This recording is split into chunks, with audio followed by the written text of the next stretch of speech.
বাংলাদেশে এখন অনেক গরম পড়তেছে, আমরা যাচ্ছি ঝর্ণাতে। এইটার রূপালী ঝর্ণার রেইচা আর রেইচার কিছু মানুষের বিহেভিয়ার তোমাদের তুলে ধরব। তীব্র গরমের মধ্যে আমরা যাচ্ছি ঝর্ণাতে। আপনার হাসান পাইছি মেয়েদের পাইছি না মেয়েদের পাইছি এই মেয়েদি দেখ পছন্দ আছে দেখ কারণ পাইছে মুড়ে মাগে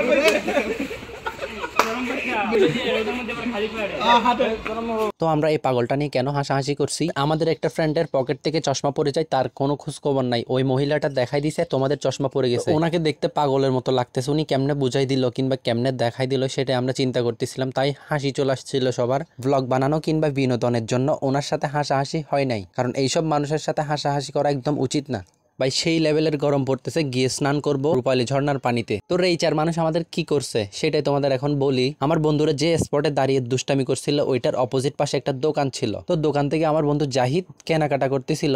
দোকানের যিনি দোকানদার উনি আমাদের বাজারগুলো বুঝিয়ে দিচ্ছিল, তখন আমি ভিডিও করতেছিলাম। আমরা জানি সব জায়গায় কিন্তু অনেক পরিমাণ গরম পড়তেছে, তাই উনি স্যান্টা গেঞ্জি পরেছিল। তো আমার বন্ধু জাহিদ ওনার থেকে বাজারগুলো নিচ্ছিল আর আমি পিছন থেকে ভিডিও করতেছিলাম। হঠাৎ করে একটা বাইরে থেকে মানুষ এসে বলতেছে যেখানে সেখানে ব্লগ করা লাগে, আমাদেরকে ধরে জিজ্ঞেস করতেছিল, যেমন কি আমরা কয়েকটা খুন খারাপই করে ফেলছি। মানুষের একটা লিমিটেড ধৈর্য থাকে। তো আমি আর জাহেদ অনেকক্ষণ চুপ করেছিলাম। আমরা যতই চুপ করে থাকতেছি দেখতেছি উনি বেশি করতেছে, বেশি মানে উল্টা পাল্টা কি জিজ্ঞেস করতেছে। সো লাস্ট যখন আমরা নন স্টপ দাঁড়িয়ে কথা বলতেছি ওনার সাথে, তো উনি চলে গেছে। ভাই আপনি নিজেই বলছেন যে সেখানে ব্লগ করা লাগে, আপনি ব্লগ সম্পর্কে জানেন ব্লগটা কেমন হয়, তো আপনি বলতেছেন যেখানে সেখানে ব্লগ করা লাগে। একজনের জন্য সবাইকে খারাপ বলা উচিত না, সবাই বললো আমি পারি। হয়তো ওনার মাইন্ড সেট আপ তেমন ছিল যে উনি কন্টেন্ট ক্রিয়েটরদের দেখতে পারে না। রেইচার আমি অনেক মানুষের সাথে মিশছি কিন্তু এরকম মানুষ আমি দেখি না। ভিডিও বানাইতে গেলে অনেকজন অনেক কিছু বলবে, এত কিছু দেখার টাইম নাই। আমি আবারও বলতেছি, একজনের জন্য সব রেইচার মানুষদের আমি খারাপ বলতে পারি না। আর তোমাদের সাথে কথা বলতে বলতে আমরা কিসের মধ্যে দিয়ে চলে আসছি নিজেও জানি না।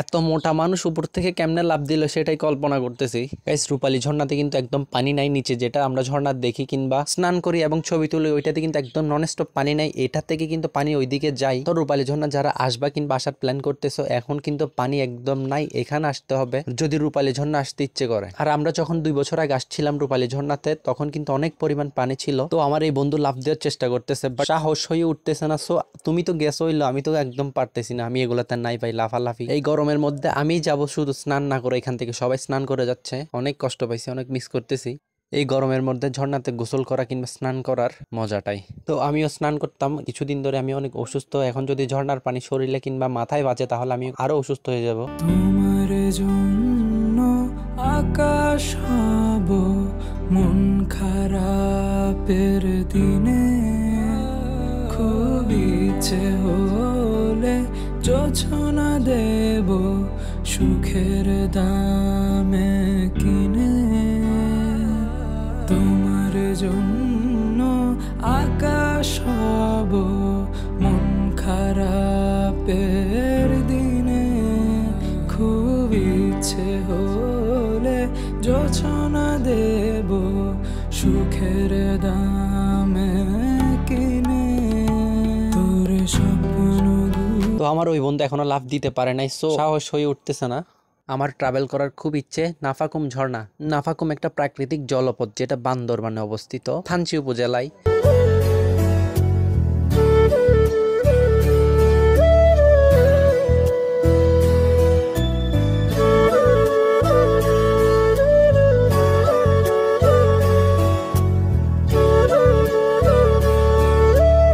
তো গাইস আজকের ভিডিওটা এই পর্যন্ত। ভিডিওটা ভালো লাগলে like comment share and subscribe করে দিও এবং ফেসবুক পেজে ফলো করে দিও। দেখা হবে নতুন একটা দিনে, নতুন একটা ব্লগের, নতুন একটা ভিডিওতে। ততক্ষণ ঘুরতে থাকো, ফিরতে থাকো আর আমাদের সাথে থাকো।